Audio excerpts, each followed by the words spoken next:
प्रिय विद्यार्थियों, नमो नमः। मैं डॉक्टर श्यामा अग्रवाल, सह आचार्य संस्कृत, राजकीय डूंगर महाविद्यालय बीकानेर से संस्कृत साहित्य स्नातक द्वितीय वर्ष के द्वितीय प्रश्न पत्र के अंतर्गत महाकवि बाणभट्ट विरचित सुकनासोपदेश पठनीय है। सुकनासोपदेश कादम्बरी का एक अंश है। इसमें राजा तारापीड़ के महामंत्री सुकनास युवराज चंद्रापीड़ को अभिषेक से पूर्व कुछ उपदेश दे रहे हैं। सुकनास कहते हैं, गुरु वचनम अलम अपि सलीलम इव महत उपजन्यति श्रवण स्थम शूलम अभव्यस्य।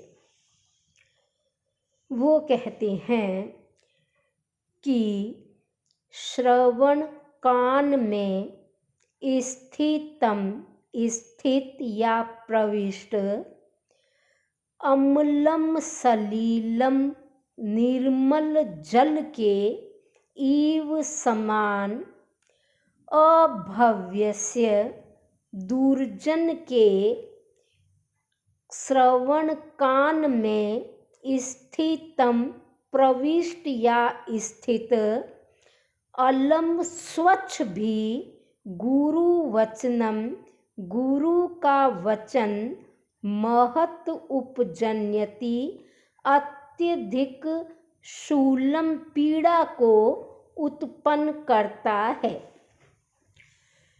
कान के अंदर अगर साफ सुथरा स्वच्छ जल भी प्रवेश कर जाए तो वो जल चाहे गंगा जल ही क्यों न हो, चाहे बिसलरी का जल ही क्यों न हो, आरओ का या कितना भी निर्मल जल क्यों न हो, वह कान में पड़ा हुआ बहुत अधिक कष्ट देता है।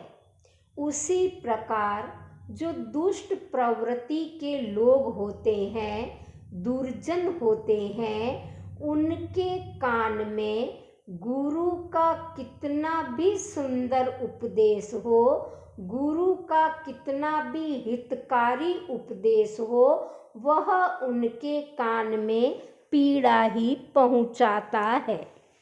तू परंतु इतरस्य, जो दुर्जन नहीं है अर्थात सज्जन है, उन सज्जनों के लिए तो वह गुरु का निर्मल उपदेश करीण इव हाथी के समान शंख आभरणम आनन शोभा समुदयम अधिकतरम उपजनयति।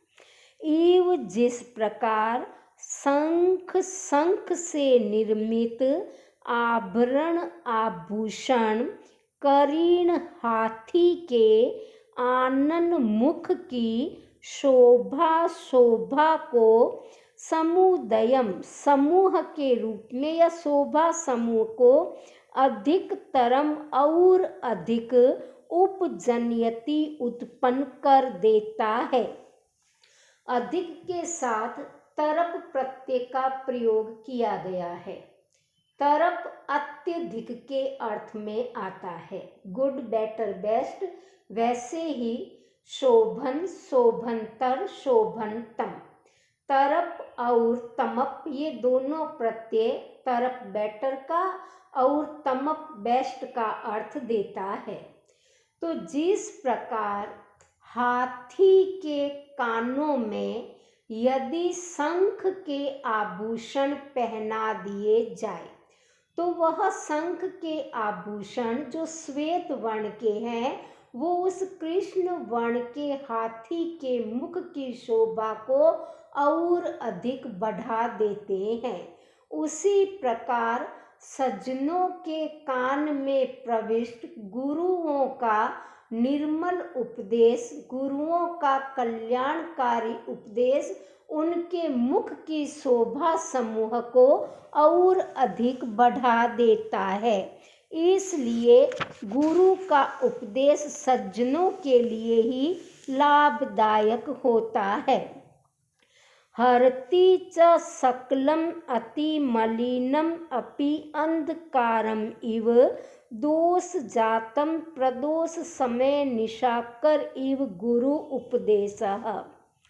च और अतिमलिनम अत्यंत मलिन, दोष जातम दोषों से उत्पन्न, गुरु उपदेशः जो अंधकारम इव अंधकार के समान, जो दोषों का समूह जो अंधकार के समान है, उसे प्रदोष समय सायकालीन निशाकर इव चंद्रमा के समान गुरु उपदेश हरति, गुरु का उपदेश दूर कर देता है। अर्थात गुरु का उपदेश अत्यंत मलिन दोषों को उसी प्रकार हर लेता है जिस प्रकार प्रदोषकालीन चंद्रमा घने अंधकार को हर लेता है या हरा देता है। जो मनुष्य में काम, क्रोध, लोभ, मोह, मद, मात्सर्य इत्यादि दोष होते हैं, दुर्गुण होते हैं, गुरु का उपदेश उन अत्यंत मलिन दोषों को दूर कर देता है। जिस प्रकार प्रदोष काल में उत्पन्न चंद्रमा घने अंधकार को भी हरा देता है। प्रसम हेतुर्वयः परिणाम इव पलित रूपेण शीर्षि जालम ममलीकुर्वन् गुरु गुण रूपेण तदेव परिणमयति। जो गुरु का उपदेश होता है वो वृद्धावस्था के सफेद बालों के समान होता है। इव जिस प्रकार वयः परिणाम, वय का परिणाम बुढ़ापा, जो बुढ़ापा है वो शीर्षि जालम सिर के बालों को, केशों के समूह को अम्लीकुर्वन् सफेद करता हुआ उन्हीं बालों को सफेद रूप में परिणम्यति परिवर्तित कर देता है। उसी प्रकार जो गुरु का उपदेश होता है वह भी उन्हीं दोषों को गुण रूपेण परिणम्यति, गुण के रूप में परिवर्तित कर देता है। क्योंकि जो गुरु का उपदेश होता है वो अंतःकरण की शांति का मूल कारण होता है, वो प्रशम का हेतु होता है। तो जिस प्रकार बुढ़ापे में बालों का समूह सफेद करता हुआ या बालों का समूह सफेद रंग में परिवर्तित हो जाता है, बाल वे के वे होते हैं लेकिन वो यौवन में, बचपन में, शैशव में काले रंग के होते हैं और वही बाल उम्र के अंत में वृद्धावस्था में सफेद रंग में परिवर्तित हो जाते हैं। काला रंग दोष का परिचायक है, सफेद रंग गुण का परिचायक है। तो जो बाल अभी तक काले अर्थात अवगुण के रूप में थे वे ही बाल वृद्धावस्था में अनुभव आ जाने के कारण सफेद रंग रूपी गुण में परिवर्तित हो जाते हैं। उसी प्रकार से जो गुरु का उपदेश होता है वो उन्हीं दोषों के समूह को गुण रूप में परिवर्तित कर देता है।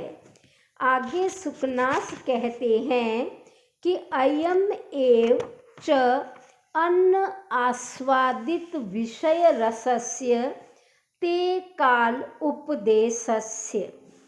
हे राजकुमार, आपने अभी तक विषय रसस्य अनास्वादित विषयों के रस को चखा नहीं है, विषयों के रस का आस्वादन नहीं किया है, इसलिए ते तुम्हें उपदेशस्य उपदेश देने का अयम एव काल यही समय है, यही बिल्कुल उचित समय है।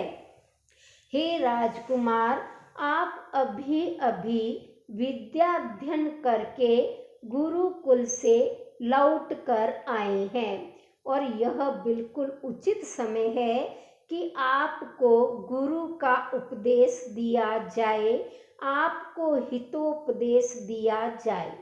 क्यों?